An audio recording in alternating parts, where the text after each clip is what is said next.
Music by Master Ram.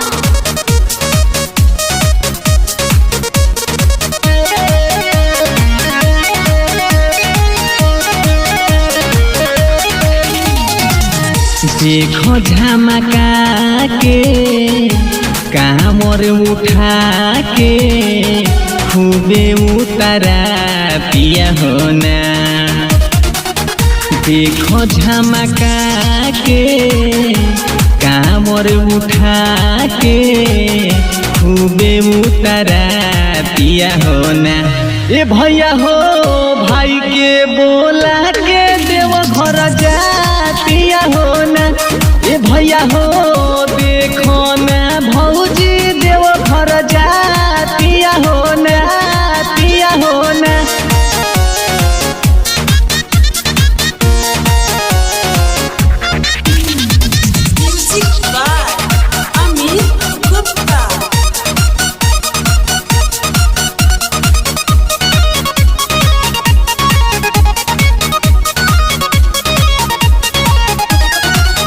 कहले कि पहिला सुमारी देवो जल ढारी। भोला जी के कृपा बाटे हमारा पभारी। कहले कि पहिला सुमारी देवो जल ढारी। भोला जी के कृपा बाटे हमारा पभारी। बक्सर से नहा के जलावा उठा के बड़का डेग डालतिया होना। ए भैया हो भाई के बोला के देव घर जातिया होना। ए भैया हो देखो ना भौजी देव घर जातिया होना पिया होना।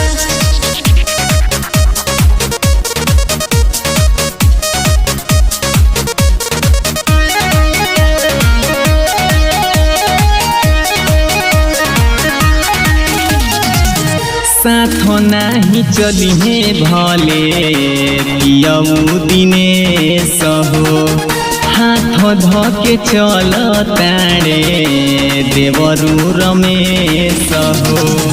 साथ नाही दिहे भले पियऊ दिने सहो। हाथ धके चल ताड़े देवरू रमेश हो। सुइया के चढ़ाई कतनो बाकड़ाई तनी न डेरा पिया होना। ए भैया हो भाई के बोला के देव घर जातिया होना।